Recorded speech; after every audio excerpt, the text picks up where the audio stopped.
A research proposal is intended to convince others that you have a worthwhile research project and that you have the competence and the work plan to complete it.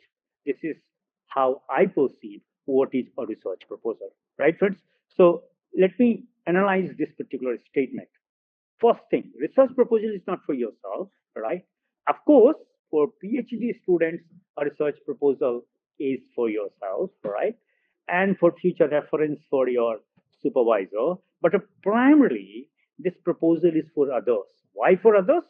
Because if you apply for the research funding to other agencies, say for example ICSSR, ICAR, ICCR, ICHR, ICPR, DST, so many institutions there in India who fund.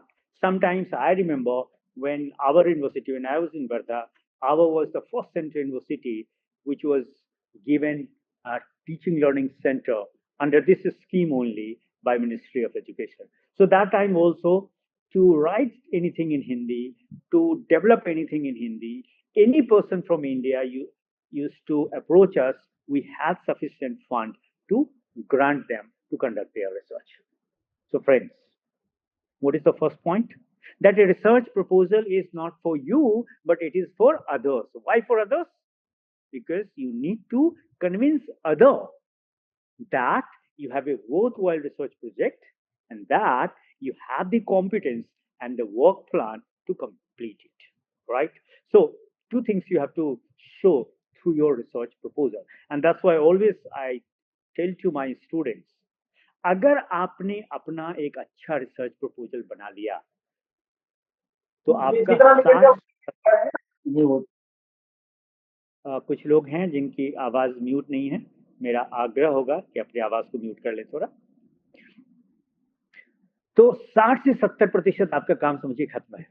एक अच्छा research proposal अगर आपने बना लिया, और आप पूछिए कि मैं अपने पीएचडी स्टूडेंट्स को कितना टाइम कहता हूं लगाने के लिए एक रिसर्च प्रपोजल के लिए, मिनिमम 6 months to 1 year, क्योंकि समय की कमी होती है इसलिए। अदरवाइज मुझे लगता है एक अच्छा रिसर्च प्रपोजल बनाने के लिए 1 साल तो चाहिए, राइट? अगर आप 40 लाख 50 लाख के फंडिंग के लिए आप अप्लाई करते हैं किसी एजेंसीज को, तो इतना टाइम आपको लगाना चाहिए, ताकि अगर स्क्रीनिंग में आपका आ जाए और इंटरजेक्शन में जब आपको बुलाया जाए ऑनलाइन या ऑफलाइन, तो उन तमाम प्रश्नों को आप पूरा कर पाए, उत्तर दे पाए जो फंडिंग एजेंसी आपसे एक्सपेक्ट करती है। So friends, in short, what is a research proposal? A research proposal is intended to convince others that you have a worthwhile research project and that you have the competence and the work plan to complete it. So generally, a research proposal should contain all the key elements involved in the research process. Regardless of your research area and the methodology you choose, all research proposals must address some questions. For example, what do you plan to accomplish? क्या करना चाहते हैं आप? क्यों करना चाहते हैं आप? Why you want to do it? And how are you going to do it?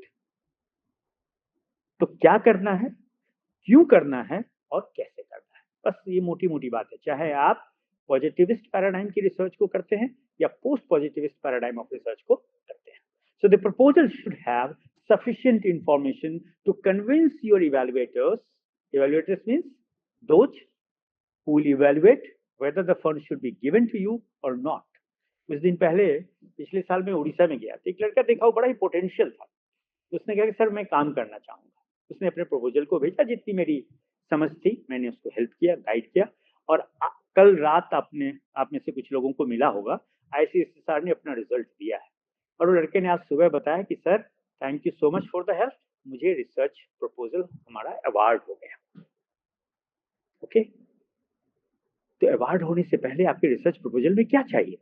And that's why I would like to say that the proposal should have sufficient information to convince your evaluators that you have an important research idea, number one. Important research idea.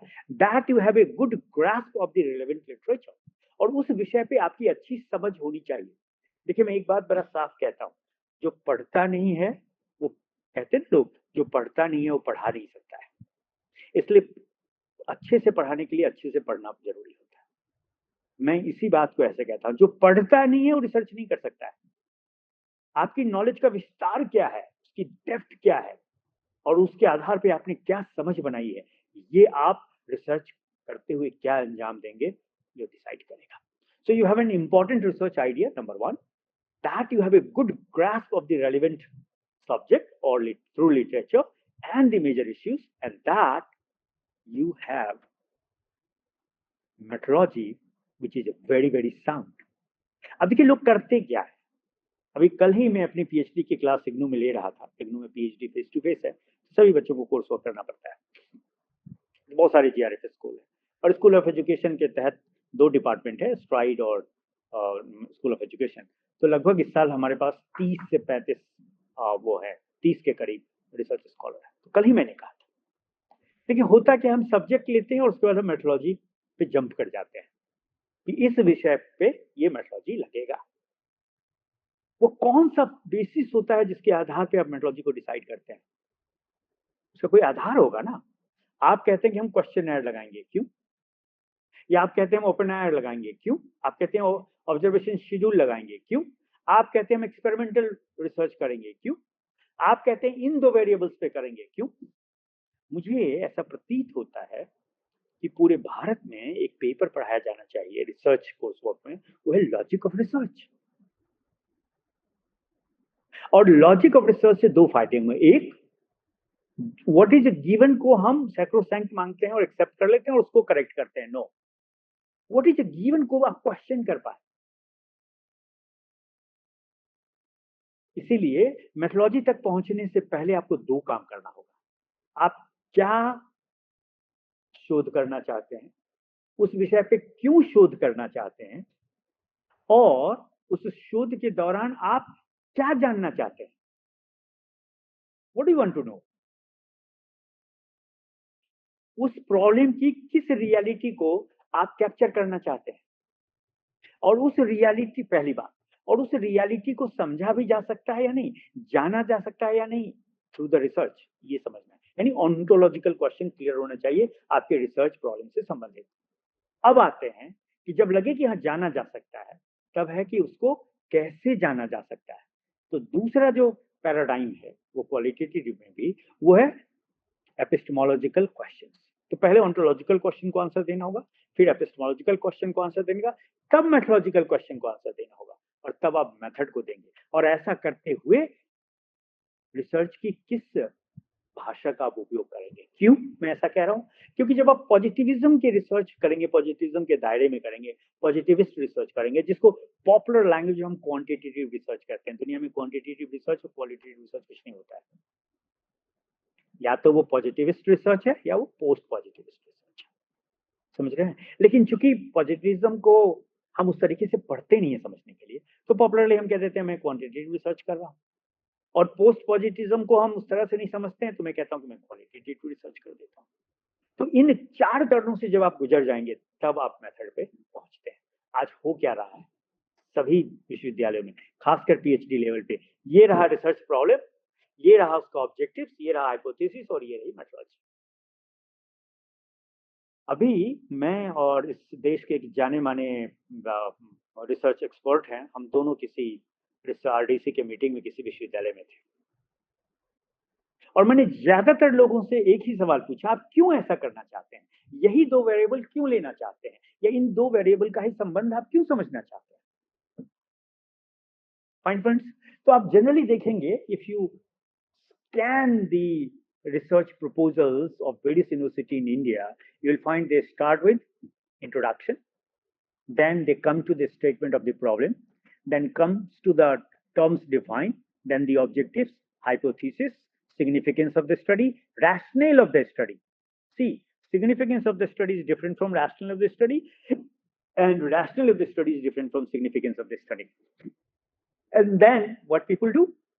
People write plan and procedure, then they write delimitation, then they write time management, references and appendices. मोटी तौर पे ये होता है। इस picture में हम क्या संशोधन करना चाहते हैं कि इसमें एक इंपॉर्टेंट चीज छूट गया है, हालांकि कुछ यूनिवर्सिटी में ऐसा किया जाता है। देखिए, जब भी आपको समस्या समझ में आ जाए, और आपने अपने प्रॉब्लम को स्टेटमेंट में कन्वर्ट कर दिया है।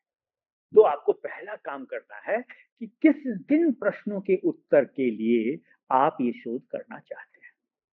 So instead of starting with objectives, you must start with research questions. And then directly you can come to the hypothesis or the objectives if the nature of your problem suits to what? Suits to positivist paradigm of research. If it suits to post-positivist paradigm of research, then the things will be the different one. Fine friends, बाकी इसमें मुझे कुछ कहना नहीं, लेकिन थोड़ी थोड़ी बातें हम सबके बारे में करेंगे। देखिए, इंट्रोडक्शन का मतलब क्या होता है। जब हम इंट्रोडक्शन लिखते हैं, मैंने बहुत लोगों को देखा है एजुकेशन में जब रिसर्च करेंगे तो एक पैरा तो केवल एजुकेशन की महत्ता को बताएंगे। मनुष्य के जीवन में शिक्षा का बहुत महत्व है, शिक्षा ही है जो मनुष्य को मनुष्य बनाती है, शिक्षा ना हो तो देश। ये अनावश्यक चीजें नहीं लिखे हैं। आप एजुकेशन में रिसर्च कर रहे हैं, एजुकेशन पर रिसर्च नहीं कर रहे हैं। तो क्या करें, उस प्रॉब्लम की शुरुआत आप जेनेसिस से करिए कि कैसे हुई इसकी। हाँ, हो सकता है वो जेनेसिस, एक सेकंड रुकिएगा।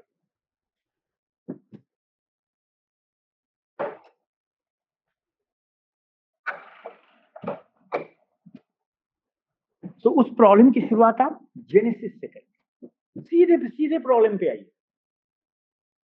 तो जेनेसिस से शुरुआत करेंगे और जब उस प्रॉब्लम की जेनेसिस को आप बता दें तब सीधे उस प्रश्न पे आइए जिस प्रश्न ने आपको मजबूर किया कि इस पे मुझे शोध करना चाहिए। और ऐसा करते हुए एक चीज याद रखना है, निबंध नहीं लिखना है, लेकिन आपको इसको इंटरेस्टिंग बनाना है। So genesis, questioning and don't forget to make it interesting.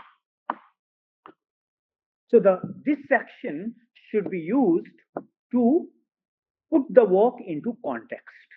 पहली बात याद रखना है। इसलिए कई बार इंट्रोडक्शन में पढ़ता हूं तो बहुत फ्रस्ट्रेशन होती है, और मैं अपने पीएचडी स्कॉलर को तो साफ कहता हूं, इंट्रोडक्शन लास्ट में लिखो। पीएचडी थीसिस में भी इंट्रोडक्शन लास्ट में लिखो। So what has been done before and how will the proposed work add to it? So this section should be used to put the work into context, what has been done before, and how will the proposed work add to it.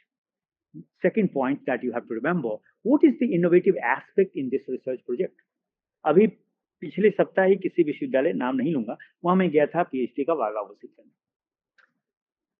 तो सब कुछ जब हो गया तो मैंने एक ही सवाल पूछा रिसर्च स्कॉलर से, आप ऐसी कौन सी फाइंडिंग हमें बताएंगी या बताओगे जिसके आधार पर ये पता चले कि अगर ये रिसर्च ना किया जाता तो ये पता नहीं चलता। आप में से बहुत सारे लोग, मैं भूल गया पूछना, आप असिस्टेंट प्रोफेसर ही होंगे, आप गाइड करते होंगे और गाइड करेंगे। अब जरा इस प्रश्न को पूछ के देखिए और देखिए क्या उत्तर मिलता है, खासकर सोशल साइंस में और एजुकेशन में, खासकर एजुकेशन में। क्योंकि दुर्भाग्य से पूरा का पूरा एजुकेशनल रिसर्च जो है वो बोरोड पैराडाइम ऑफ रिसर्च है, उधार ली हुई है। कुछ विज्ञान से ले लिया, कुछ इतिहास से ले लिया, कुछ समाजशास्त्र से कुछ ले लिया, कुछ मनोविज्ञान से ले लिया, और प्रीडोमिनेंटली मनोविज्ञान है। हम सबको समझना होगा मनोविज्ञान महत्वपूर्ण है, लेकिन मनोवैज्ञानिक शोध शैक्षिक शोध नहीं है। So what is the innovative aspects in this research project? Build your case by demonstrating your capability and familiarity in this area. तो आपको एक केस बिल्डअप करना पड़ेगा, है ना, और उसको डेमोन्स्ट्रेट करना पड़ेगा कि जो केस मैंने बिल्डअप किया उसको करने के लिए मेरे पास क्षमता भी है, कैपेबिलिटी भी है। राइट फ्रेंड्स, नाउ कम, थोड़ी सी बातें हम कर लेते हैं स्टेटमेंट ऑफ द प्रॉब्लम। देखिए, एक बात होनी चाहिए स्टेटमेंट ऑफ द प्रॉब्लम के बारे में, it should be clearly stated.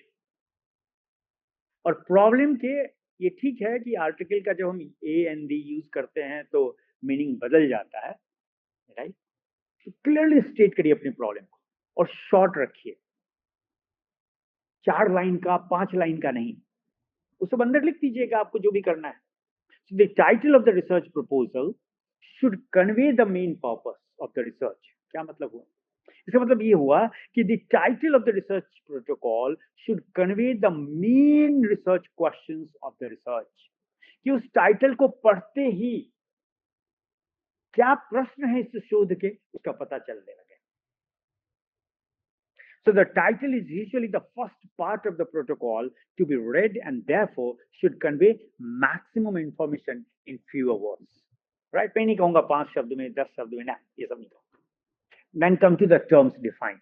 देखिए terms defined का मतलब क्या होता है कि एक ही शब्द की इस दुनिया में कई अर्थ हैं, नहीं, और अलग अलग लोगों ने अलग अलग तरीके से किया. जैसे व्हाट इज अ कल्चर, अब कल्चर की कई अर्थ हैं. But you as a researcher, if you are going to conduct your research in cultural perspective, how do you define culture? So each and every word or term used in the research topic or research problem must be defined conceptually and operationally. चलिए, अब इतनी अगर कहें कि अब ये सब बहुत कमर्स हो गया, सिंपल स्टेटमेंट बताइए, टर्म्स डिफाइंड मींस व्हाट, तो बड़ा साफ है. Clarity is the criteria. Clarity on the part of the researcher, कि देखिए दुनिया कुछ भी समझता हो इस शब्द का अर्थ, लेकिन मेरे शोध में इसका अर्थ है. जैसे 2 दिन पहले मैं आईटेप के क्लास ले रहा था, तो मीमांसा फिलॉसफी में एक कॉन्सेप्ट है ख्यातिवाद. अब आम जनता ख्याति का अर्थ क्या समझता है? प्रसिद्धि, पॉपुलैरिटी, लोकप्रियता, नहीं. तो अगर मान लीजिए कि आप नहीं क्लियरली स्टेट करेंगे तो मैं समझ जाऊंगा ख्याति का मतलब ये, लेकिन नहीं, जब आप लिख देंगे कि इन मीमांसा फिलॉसफी ख्यातिवाद means a theory of error, तो मैं दुनिया कुछ भी समझती हो और स्कॉलर ने कुछ भी कहा है, लोगों ने कुछ कहा है, मैं उसी टर्म पे अपने को कंसंट्रेट करूंगा. So in short, what I want to say is this, friends, clarity is the criteria. Then come to the RRL. देखिए रिव्यू ऑफ रिलेटेड लिटरेचर जो है, इसके बहुत सारे काम है, आप लोगों ने पढ़ रहे हो, लेकिन जो मुख्य काम एक है कि इसलिए हम RRL कहते हैं कि अगर मुझे यात्रा करनी है या गाड़ी बनाना है तो मैं पहिए बनाने ना बैठ जाऊं. So you are not reinventing the wheel. Number one. Number two, it gives credit to those who have laid the groundwork for your research. For example, I want to study a particular cultural group or particular school setting or university setting or college setting to understand how the various stakeholders of that organization in that institutions interact with one another symbolically. आप लोगों ने पढ़ा होगा, bloomer का concept है क्या? Symbolic interactionism. और उस मेथोडोलॉजी को मैं यूज करना चाहता हूं, तो मुझे पता होना चाहिए कि सिंबॉलिक इंटरेक्शनिज्म का कॉन्सेप्ट सबसे पहले किसने दिया. अब पॉपुलर वर्ल्ड में लोग ब्लूमर का नाम लेते हैं, लेकिन मुझसे अगर पूछेंगे तो मैं कहूंगा जॉर्ज हार्वर्ड मीड.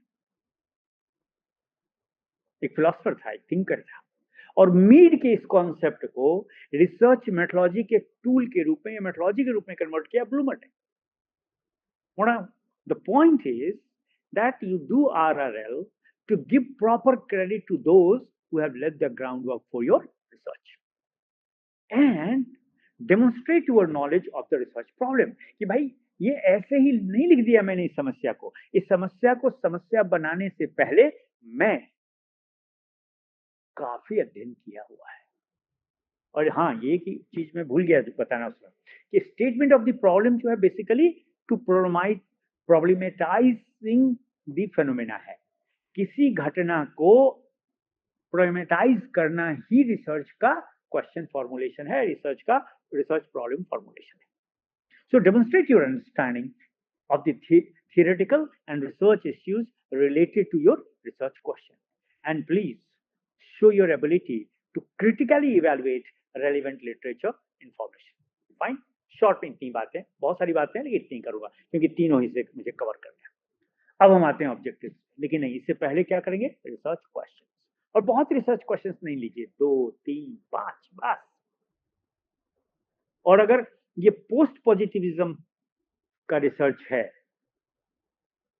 तो आप एक रिसर्च सवाल से भी आप पूरा का पूरा रिसर्च कर सकते हैं। जैसे जैसे रिसर्च अनफोल्ड होगा, क्वेश्चंस आते जाएंगे, उसका आंसर हम ढूंढेंगे। So the aim should describe what you intend to achieve by doing this piece of work. And your objectives are the small steps you need to reach in order to achieve your ये होता है ना। और फिर aim objective should be realistic, consistent and link them to method, methodology and outcomes. Right? अब आइए hypothesis. देखिए hypothesis का बड़ा सिंपल सा डिस्क्रिप्शन है। Hypothesis is nothing but it is an intellectual guess. अब लोग कहेंगे कि आप एफर्मेटिव बनाएंगे या नॉन एफर्मेटिव बनाएंगे वगैरह वगैरह, नहीं।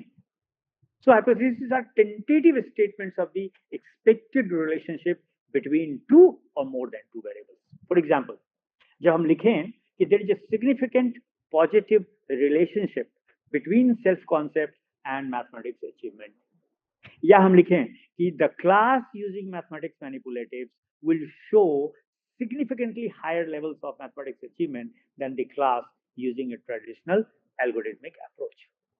ठीक है, अब ये सब तो बड़ा ही ट्रेडिशनल चीजें हैं, सब किताबों में लिखी हुई है। मैं दो तीन बातें ही इसमें हाईलाइट करना चाहता हूँ। एक, सिग्निफिकेंस ऑफ द स्टडी। देखिए क्या मतलब होता है सिग्निफिकेंस ऑफ द स्टडी। तो लोग पूरा 4 पेज में बखान करते हैं इसकी महत्ता क्या है। अच्छा, महत्व बताने का मतलब क्या है, तो मैं एक वाक्य में आपसे शेयर करना चाहूंगा। Propounding the arguments which reflects the importance of the research problem. महत्व नहीं बताना है, उस महत्व के उस आर्गुमेंट को लिखना है जिस आर्गुमेंट से अपने आप उस रिसर्च प्रॉब्लम की सिग्निफिकेंस का पता चल जाए। Hope I am clear friends. So what is significance of the study? Propounding the arguments which reflects the importance of the research problem. अब शुरू में मैंने कहा था कि सिग्निफिकेंस रैशनल से अलग होता है। तो रैशनल क्या है स्टडी? बहुत सारे यूनिवर्सिटी, मुझे बहुत खुशी होती है जब मैं देखता हूँ ना, एक विश्वविद्यालय है, मेरा ही अल्मा मेटर है, दिल्ली यूनिवर्सिटी, तो उसकी कुछ पीएचडी थीसिस आई और 2-3 बार मैंने इस बात को लिखा और उसके बाद जितनी पीएचडी थीसिस आई, खासकर उस सुपरवाइजर की, उसमें सब में दोनों अलग अलग लिखे थे। मुझे बहुत खुशी हुई। तो अगर सिग्निफिकेंस ऑफ द स्टडी का मतलब होता है propounding the arguments which reflects the importance of the research problem, तो रैशनल ऑफ द स्टडी का क्या अर्थ होगा? खबर साफ है, establishing logical thesis to prove the significance of the study. I repeat friends, establishing logical thesis to prove the significance of the study. Plan and procedure के बारे में डिटेल, जितना डिटेल लिखेंगे आप अपने प्रपोजल में, वो उतना ही आपके लिए फायदेमंद होगा। जिसमें लिखिए रिसर्च डिजाइन क्या है, मेथोडोलॉजी क्या है, मेथड क्या है, सैंपल क्या है, टूल्स टेक्निक्स क्या होंगे, डेटा कलेक्शन एंड इंटरप्रिटेशन कैसे करेंगे आप, रिजल्ट एंड डिस्कशन का आधार क्या होगा, और लास्ट में आप कंक्लूडिंग के लिए कौन से थ्योरेटिकल फ्रेमवर्क को आप चुनते हैं। तो 2 तरह के रिसर्च डिजाइन होते हैं। पॉपुलर लैंग्वेज में एक को हम क्वांटिटेटिव रिसर्च डिजाइन कहते हैं और दूसरे को क्वालिटेटिव। लेकिन मुझे लगता है कि लॉजिकल सेंस में मुझे एक को पॉजिटिविस्ट रिसर्च डिजाइन करना चाहिए और दूसरे को पोस्ट पॉजिटिविस्ट रिसर्च डिजाइन करना चाहिए। ठीक है, तो उसमें आप, अब जैसे क्वालिटी रिसर्च की बात है पैरामीटर्स, तो आप एनालिसिस करते हैं, केस स्टडी करते हैं, कंपैरिजन करते हैं, कोरिलेशन एंड प्रेडिक्शन कर सकते हैं, डिजाइन डेमोन्स्ट्रेशन कर सकते हैं। क्या करेंगे दोनों को मिला के, ये क्लियरली लिखा होना चाहिए। मेथोडोलॉजी के बारे में एक चीज मैं आपसे कहूंगा कि method should be detailed and well thought through. अच्छी से सोच लीजिए, क्योंकि उससे सबसे ज्यादा प्रश्न किए जाते हैं। And explain why you have chosen a particular method. इसलिए मैंने कहा कि समय आ गया है कि हमारे रिसर्च मेथोडोलॉजी के कोर्स में या रिसर्च मेथोडोलॉजी के पुस्तकों में 2 चीजों का समागम होना चाहिए। एक लॉजिक ऑफ रिसर्च और दूसरा लैंग्वेज ऑफ रिसर्च, जिसको मैं रिसर्च रेटोरिक कहता हूँ। ठीक है, कभी सेपरेटली रिसर्च पैराडाइम पे होगा तो इस पे हम चर्चा करेंगे। So base your experience on literature references and if your own experience of A methodology is limited, consider working with collaborations. कोई बड़ी बात नहीं है, आप कर सकते हैं इस बात को। सैम्पलिंग की डिटेलिंग करिए, आप करते ही हैं। टूल्स और टेक्निक की डिटेलिंग भी उतना ही इंपॉर्टेंट है कि क्वेश्चनर सेल्फ कंस्ट्रक्टेड है या स्टैंडर्डाइज्ड। देखिए पीएचडी लेवल पे मैं कहूंगा कि आप सेल्फ कंस्ट्रक्टेड करिए, लेकिन हाँ उसका प्रॉपर वैलिडेशन करिए। क्योंकि जैसे बैटरी है ना, बैटरी के बारे में आप जानते हैं, ये बैटरी जैसे जैसे समय गुजरने के साथ साथ उसकी क्षमता कम हो जाती है। तो जितनी साइकोलॉजिकल टेस्टिंग है दुनिया में, उसको एक तरह से बैटरी भी कहते हैं, साइकोलॉजिकल बैटरी भी कहते हैं, खासकर वेस्टर्न सेंस में। तो उस समय के साथ साथ वो फेड होता जाता है। तो इसीलिए क्या करिए, जैसे आज आप ईक्यू को समझना चाहते हैं, आईक्यू को समझना चाहते हैं, एसक्यू, तो आज के कॉन्टेक्स्ट में उस पर स्टडी करिए। उसी तरह ओपन एयर अगर है तो डिटेलिंग करिए, इंटरव्यू आप यूज कर रहे हैं डिटेलिंग करिए, ऑब्जर्वेशन कर रहे हैं तो डिटेलिंग करिए कि ये पार्टिसिपेंट होगा, नॉन पार्टिसिपेंट होगा, कैसे उसको रिकॉर्ड करेंगे, वगैरह वगैरह। और डिलिमिटेशन को कभी प्लूरल ना लिखें, सिंगुलर लिखिए। हाँ, लिमिटेशंस को प्लूरल लिखिए। अब इसकी भी लॉजिक है क्यों ऐसा किया जाता है। तो मेरे सुपरवाइजर ने मुझसे शेयर किया था और मैं अपने तमाम स्टूडेंट से कहता हूँ कि कुछ थीसिस में लोग लिखते हैं डीलिमिटेशंस, या रिसर्च प्रपोजल में डीलिमिटेशंस, नहीं ऐसा मत करिए। जो चीज जानबूझ के किया जाता है वो सिंगुलर रहता है, और जिस पे आपका वश नहीं है वो प्लूरल हो सकता है। सो द स्टडी और the research is delimited to number 1, number 2, number 3, number 4। साफ लिखिए। फिर चैप्टराइजेशन का एक टेंटेटिव स्कीम आपको देना चाहिए। फिर आप बजटिंग दीजिए। और जब बजटिंग देखिए, आईसीएसआर में बहुत सारे प्रपोजल बहुत अच्छे होते हैं, लेकिन बजटिंग या तो बहुत कम मांगता है या बहुत ज्यादा इंफ्लेटेड मांगता है, तो फिर मुश्किल होगी। बजटिंग पे अच्छा खासा काम करिए, क्योंकि बाद में पैसे मांगेंगे नहीं देगा एजेंसी, कम हो गया। बहुत ज्यादा मांगेंगे तो कहेंगे भाई छोटी सी स्टडी है, क्योंकि वहां पे सारे एक्सपीरियंस लोग बैठे होते हैं। वो कहेंगे जो काम 5 लाख में हो सकता है ये व्यक्ति 10 लाख क्यों मांग रहा है, या जो 10 लाख में हो सकता है ये 20 लाख क्यों मांग रहा है। So the proposal should contain a detailed budget. ICSR ने तो अपना हेडिंग्स भी दे रखा है। बहुत सारे प्रपोजल हेडिंग्स नहीं देते हैं क्योंकि उनको पता नहीं है कि किस हेडिंग में क्या हुआ, आप अपना बनाइए। So the budget asked should be in proportion to the volume and complexity of the work activities. So friends, be aware that funds vary as to what they are prepared to pay in terms of direct project costs. Direct project cost किसको कहते हैं कि कितना staff लगेगा, कितनी equipments लगेंगी, हाँ ये सब डायरेक्ट कॉस्ट, इसके बिना नहीं हो सकता। एंड इनडायरेक्ट कॉस्ट, जैसे ओवरहेड्स का खर्चा कभी आ जाए तो क्या करेंगे। मान लीजिए कि मैं हूं अभी दिल्ली में और मैंने हिमाचल का ले लिया एक प्रोजेक्ट, या उत्तराखंड का ले लिया, तो उत्तराखंड फिर भी पास, हिमाचल का ले लिया, तो अब मुझे पहाड़ों में ट्रेवल करना होगा डेटा कलेक्शन। तो जितना दिया उससे ज्यादा खर्च होगा उन चीजों का। या मैं किसी इंस्टीट्यूशन में अपना शरण लूंगा तो उस इंस्टीट्यूशन को देना पड़ेगा। मान लीजिए मैं इग्नू से करता हूं तो इग्नू को भी देना पड़ेगा, है ना। और टाइम मैनेजमेंट बिल्कुल क्लियर होना चाहिए, इस महीने में ये काम, इस महीने में ये काम, और अब तक ये काम, ठीक। और फिर रेफरेंसेस आप सबको पता है, एजुकेशन में हम एपीए करते हैं, जिस विषय का आपका है उस विषय में करंट क्या है, एक तो ये याद रखिए। मान लीजिए एजुकेशन में हम एपीए यूज करते हैं, तो 6 चल रहा है कि 7 चल रहा है कि 8 चल रहा है कि 9 चल रहा है, तो आपको पता होना चाहिए, उस अनुसार आप लिखेंगे। या आप लैंग्वेज में कर रहे हैं तो लैंग्वेज में एपीए तो नहीं चलता, एमएलए चलता है। तो उस विषय का, मान लीजिए आपने इंटरडिसिप्लिनरी रिसर्च प्रोजेक्ट बनाया, और फंडिंग एजेंसी की एक खास रिक्वायरमेंट होता है कि इस तरह आप रेफरेंसेस लिखेंगे, वो भी आपको ध्यान में रखना पड़ेगा, है ना। और फिर आप क्या करते हैं, अपेंडिक्स डालते हैं, इनी वैल्यूएबल आइटम्स, और ये टाइटल पेज बनाते हैं, बहुत पुराना है ये। इसमें यही रुकता हूं, इसके जो भी प्रश्न होंगे वो आप अपने दिमाग में रखेंगे और मैं पुनः लौटूंगा। देखिए दूसरा सवाल जो हमें दिया गया था, वो दिया गया था क्वालिटेटिव रिसर्च पैराडाइम की असेसमेंट कैसे करें, है ना। रिसर्च पोटेंशियल को पहले क्वालिटेटिव रिसर्च के हिसाब से अगर बनाया जाए तो क्या करेंगे। देखिए एक चीज, आप मेरी स्क्रीन को देख पा रहे हैं आप लोग?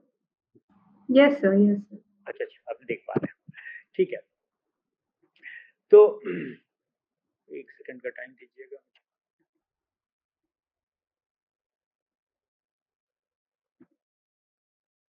थोड़ी सी प्रॉब्लम है।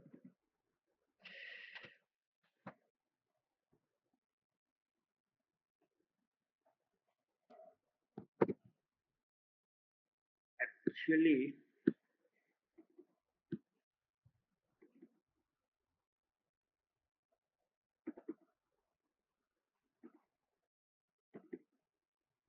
नहीं ले रहा। खैर, इसमें से कुछ स्लाइड हो सकता है कि आप ठीक से ना देख पाए। उसका वजह ये है कि मैं कोई और देखूं। एक सेकंड। कुछ स्लाइड्स हो सकता है आप ना देख, हाँ शायद देख पाए। एक सेकंड। यस, शायद क्योंकि कंपेटेबिलिटी का थोड़ा इश्यू आ रहा है, हो जाएगा ठीक। जो कुछ मैंने आपसे शेयर किया, मैंने अपनी बात 2 किताबों में लिखी है और इसलिए मैं ये शेयर करना चाहता हूँ। हमारी जनरेशन ने, जब हम पढ़ रहे थे दिल्ली विश्वविद्यालय में, तो हमारी जनरेशन ने जॉन डब्ल्यू बेस्ट के नाम से किताब पढ़ी थी, रिसर्च इन एजुकेशन। मेरे बाद की जनरेशन ने बेस्ट एंड कान के नाम से पढ़ा, और मुझे खुशी है आपसे शेयर करते हुए कि अभी जो जनरेशन है वो बेस्ट, कान एंड झा के नाम से ये किताब पढ़ता है, और पियर्सन ने इसको छापा है। और इस किताब के बारे में जिक्र करते हुए मैं थोड़ा इमोशनल भी होता हूँ कि ये वही किताब है जिसको रिसर्च मेथोलॉजी को एमएड में समझते हुए और अपनी यूजीसी की नेट एग्जाम और जेआरएफ की तैयारी करने के लिए पढ़ाई की थी, और जेआरएफ मुझे मिला था। और ठीक उसी तरीके से एजुकेशन की दुनिया की पहली किताब मानी जाती है क्वालिटेटिव रिसर्च फॉर एजुकेशन। तो ये जो पहले लिखा बॉगडन, उसको रिवाइज किया बिकलिन ने, और फिर पियर्सन ने मुझे मौका दिया, और अब ये किताब आज की जनरेशन बॉगडन, बिकलिन और झा के नाम से पढ़ती है। अब मैं सीधे सीधे चलता हूं कि क्वालिटेटिव रिसर्च जब हम कहते हैं तो हमें बड़ा साफ समझना चाहिए, जिसको मैं कहता हूं कि what is a post positivist research. लेकिन क्या हमारी समझ क्लियर है कि क्वालिटी का अर्थ क्या होता है? So quality refers to the distinctive essential characteristics of experience and action lived by persons. So when you are conducting research on persons, persons could be the student, the teachers, administrators, parents, anything, then you have to see whether that research has taken care of the essential characteristics of the experience and the action lived or not. If not, then that research cannot be labeled as qualitative research or post-positivist research. The second meaning of quality is it is a reflective, it is an interpretative, it is a descriptive, and usually reflexive effort to describe and understand actual instances of human action and experience. So if that research proposal is not according to this nature, तो आप मान के चलिए कि इसमें potential नहीं है. Okay? So from the perspective of the participants who are living through a particular situation. So instead of asking why, it addresses what, when and how. कोई भी रिसर्च प्रपोजल लीजिए हाथ में, और उसके पोटेंशियल को अगर आपको एसेस करना है, तो आप पहला काम करेंगे, क्या ये रिसर्च प्रपोजल व्हाट टाइप के क्वेश्चन को आंसर देने के लिए बनाया गया, राइट, व्हेन टाइप के क्वेश्चन को आंसर देने के लिए बनाया गया, या हाउ टाइप के क्वेश्चन का आंसर देने के लिए बनाया गया। अगर वो वाई पे करता है तो वो क्वालिटेटिव रिसर्च प्रपोजल नहीं है और उसमें पोटेंशियल नहीं है। एक सवाल और आता है कि अच्छा वैलिडिटी क्या होती है पोस्ट पॉजिटिव रिसर्च में? तो देखिए कई तरह की वैलिडिटी बात की है जो लोग पोस्ट पॉजिटिव रिसर्च में बिलीव करते हैं। Touch point validity, efficacy validity, resonance validity and revisionary validity. For example touch point validity क्या होता है? तो आप एक ही सवाल पूछेंगे उस प्रपोजल को एसेस करते हुए, क्या do the findings connect with their theory and with other studies in a productive way? ये हुआ टच पॉइंट वैलिडिटी। अगर आपको एफिकेसी वैलिडिटी उसको एसेस करना है तो आप एक ही सवाल आपको पूछना है, are the findings useful, do they make a difference for theory and और प्रैक्टिसेस? अगर आप रेजोनेंस वैलिडिटी आप देखना चाहते हैं तो एक सवाल आप पूछेंगे, do the data and findings resonate with readers lives both as familiar and as holding personal implications? मैं अक्सर एक सवाल पूछता हूँ कि जो रिसर्च आपने अपने जीवन में किया है वो आपको एक व्यक्ति के रूप में और एक शोधार्थी के रूप में कैसे प्रभावित किया? क्योंकि आप जो कुछ करते हैं वही तो आप बनते हैं अपने जीवन में। ये याद रखना है हम सबको, आपको पता है आप सब इंटेलेक्चुअल क्लास को बिलोंग करते हैं कि whatever you do you will be that. So, if you have conducted this piece of research, how this piece of research has affected you as a person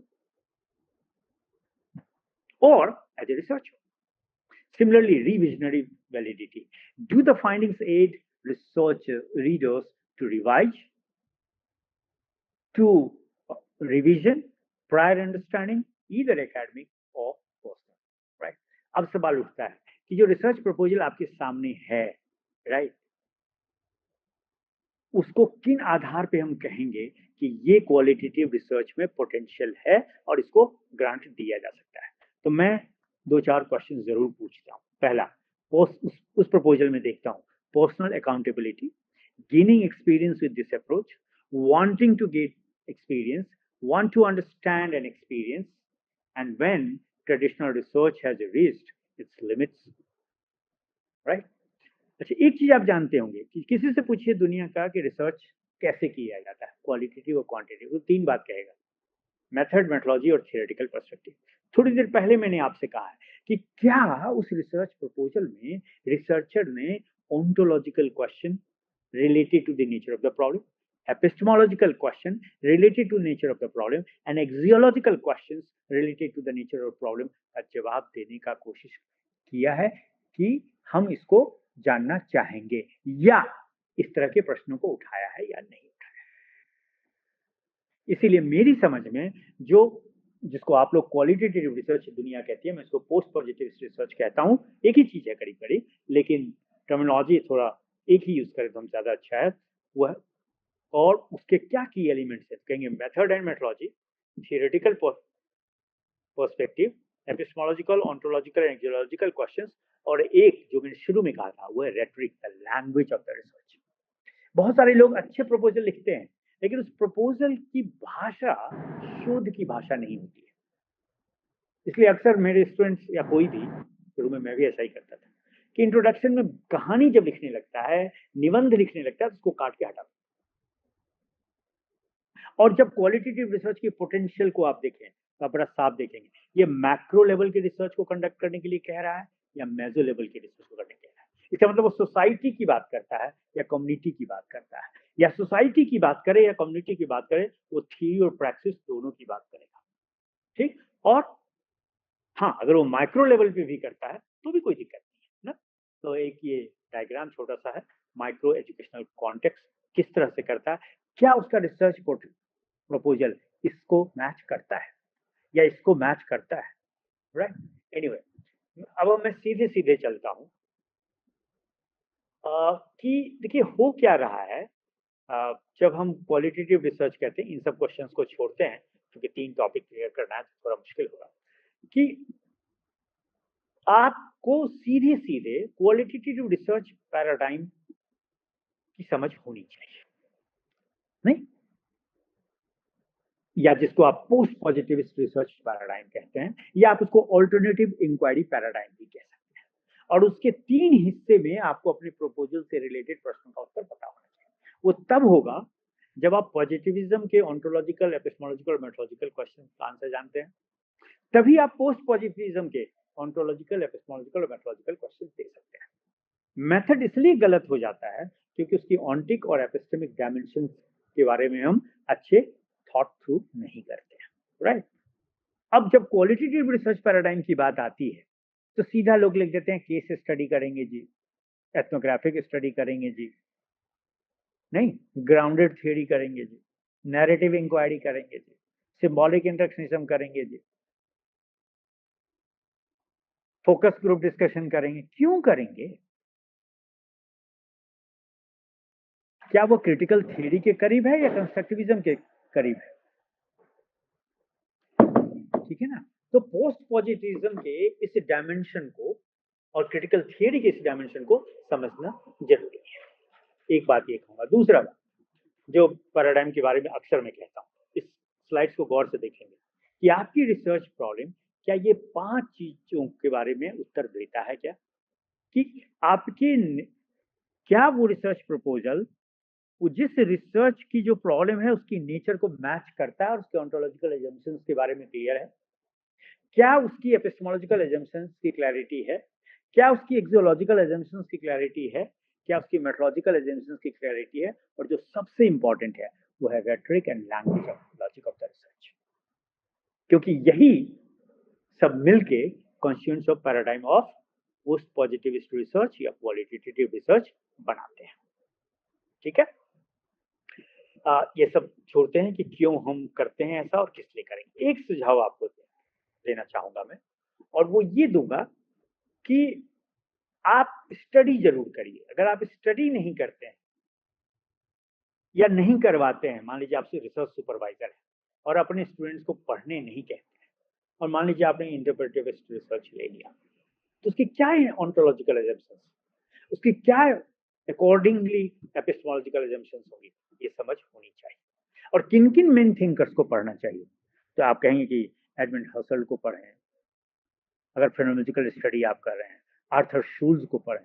अगर आप हर्मेन्यूटिक्स स्टडी कर रहा है, नहीं लोग लिख देते हैं ये हर्मेन्यूटिक स्टडी है, लेकिन कहीं से उसके विलियम दिल थे और उसके गैटमर के बारे में कुछ पता नहीं चलता है। कहीं से, जैसा मैंने अभी थोड़ी देर पहले कहा कि जब हम सिंबॉलिक इंटरेक्शनिज्म की बात करते हैं तो हार्वर्ड ब्लूमर के बारे में बात नहीं करते हैं।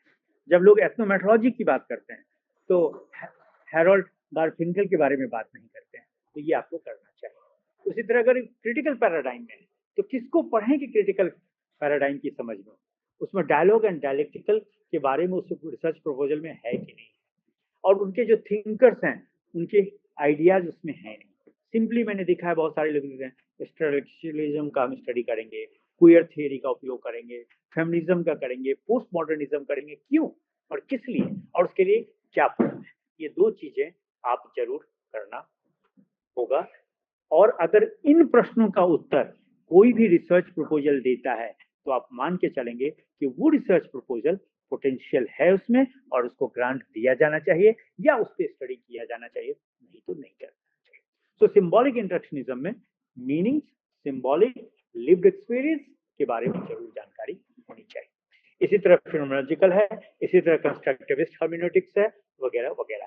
एनीवे, मैं बहुत सारी चीजें नहीं बात करना चाहता हूँ, मैं यहाँ पे रुकना चाहूंगा और इसको रोकना चाहूंगा, और मैं चाहूंगा कि थोड़ी देर तक हम संवाद करें क्योंकि एक मीटिंग है और कुछ लोग इंतजार कर रहे हैं तो उसमें मुझे जाना होगा। तो सीधे सीधे हम संवाद करने के लिए थैंक आते यू हैं। सो मच और 3 डायमेंशन है, याद रखिएगा, रिसर्च पोटेंशियल, रिसर्च प्रपोजल और क्वालिटी पैरामीटर ऑफ रिसर्च। 5 से 10 मिनट हम उस पर लगाते हैं और उसके बाद मैं इसको खत्म करूंगा। जी कुशाग्री जी, ओवर टू यू। जी बिल्कुल sir, thank you so much sir for this wonderful presentation and the information. Now I would request participants to please interact with sir. You can just put your queries regarding research, making research proposal, and all of the things related to research proposal. You can just ask to sir if you have any queries.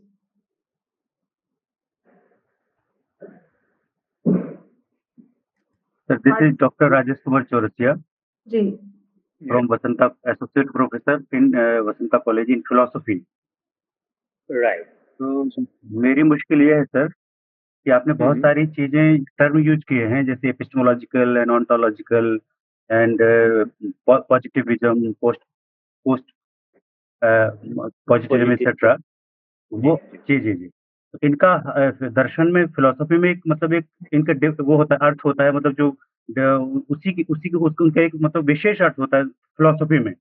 लेकिन आप इनको use कर रहे हैं normal हर research के लिए, तो क्या इसको स्पष्ट करेंगे कि जैसे कोई भी एपिस्टेमोलॉजिकल किसी भी रिसर्च में अगर मान लो फिलोसफी का नहीं है वो रिसर्च अगर दूसरे विषय का है तो वहां तो ऑन्टोलॉजिकल का या एपिस्टेमोलॉजिकल का वहां पे क्या मीनिंग होगा? बिल्कुल, बहुत अच्छा राजेश जी, इस सवाल पूछने के लिए आपको बहुत बहुत धन्यवाद। देखिए, यही एक दिक्कत है कि हम जब किसी विषय को पढ़ लेते हैं और उस विषय में जो टर्मिनोलॉजी यूज होता है तो लगता है कि ये विषय तो सिर्फ और सिर्फ, ये टर्म सिर्फ और सिर्फ हमारे विषय का है। ऐसा नहीं है, ऐसा कतई नहीं है। ठीक है, और मेरा साफ मानना है कि फिलॉसफी और philosophical terms day to day life से रिलेटेड है और रिसर्च जीवन का हिस्सा है, तो हर रिसर्च में उसका उपयोग होगा। उदाहरण के तौर पे अगर हम ये समझना चाहते हैं कि what is epistemology of mathematics education या epistemology of physical science education. नहीं, अब सामान्य तौर पे एपिस्टेमोलॉजी को आप देखेंगे तो क्या कहता है, what is epistemology? Epistemology is study of theory of knowledge. नहीं, अब जी थियरी ऑफ नॉलेज में जो मैंने देखा है ज्यादातर लिखते हैं, राजेश जी मैं आपको बता दूं कि मेरी पीएचडी एपिस्टेमोलॉजी पे है, थियरी जी ऑफ नॉलेज पे है, और मेरा अच्छा उसका अच्छा टॉपिक था एपिस्टेमोलॉजिकल इंपोर्ट ऑफ न्याय फिलोसफी, कि न्याय दर्शन में ज्ञान मीमांसा जी के तत्वों को समझना और एजुकेशन में उसकी इम्प्लीकेशन को देखना। ठीक है, तो जैसे लेकिन मेरी जी जो पहली डिग्री है वो मैथमेटिक्स है, मास्टर इन मैथमेटिक्स। मैं अपने विषय के एपिस्टेमोलॉजी को समझना चाहता हूँ और शोध करना चाहता हूँ। ठीक, तो सबसे पहला सवाल यही आएगा कि what is it that makes mathematics a mathematical knowledge and how mathematical knowledge is different from any other forms of knowledge or any other disciplinary knowledge. What are the sources of mathematical knowledge? How to validate a mathematical knowledge, that which mathematical knowledge is valid and which mathematical knowledge is invalid. And last but not the least, what epistemologists today are concerned about. Today, epistemologists are not concerned about what is knowledge, what are sources of knowledge, how to validate a knowledge, etc. Today, epistemologists are working hard on how do I know what I know. जब आप अभी थोड़ी देर में पूछिए मुझसे कि क्या आप जानते हैं कि सेट किसे कहते हैं, और मैं कहूँ कि हाँ मैं जानता हूँ व्हाट इज ए सेट, कहीं अच्छा बोलिए बताइए व्हाट इज ए सेट, और मैं कहता हूँ कि set is a collection of well defined objects. कैसे आपको पता है कि जो मैं कह रहा हूं वो मैं जान भी रहा हूं? इसलिए दुनिया के किसी विषय वाले जब वो लिखते हैं कॉपी में या जब वो कहते हैं, कैसे हम जाने कि हाँ उसको जान भी रहा है वो? तो मेरा ये मानना है कि फिलॉसफी के लोगों को एक बात खास ध्यान रखना चाहिए। ठीक है, हर विषय में उस टर्म का अपना एक मीनिंग है, उसको बिल्कुल रिटेन करिए आप, लेकिन जब उसकी समझ को वो विस्तार देता है अपने विषयों के संदर्भ में, तो उसको मदद करना, उसको समझना है। और इसीलिए आप बुरा नहीं मानिएगा, आप तो फिलोसफी के एसोसिएट प्रोफेसर हैं। जी मैं जब देखता हूँ फिलोसफी के इवैल्यूएशन को, तो मैं इस तरह से देखता हूँ कि ठीक है सॉक्रेट, प्लेटो, एरिस्टोटल, वेस्टर्न उसमें चलता है, लेकिन जब मैथमेटिशियंस एंटर करते हैं फिलोसफी में, तो फिलोसफी अपनी प्रकाष्ठा पे पहुंचता है। जैसे कुछ नाम मैं आपको देना चाहूंगा, इसलिए बहुत सारे लोगों ने मुझसे ये सवाल पूछा इंटरव्यू में, अरे आप मैथमेटिक्स के आपने फिलोसफी में रिसर्च क्यों कर लिया? तो उनको बताना पड़ता है मुझे कि मार्क्स का गुरु भी मैथमेटिशियन था।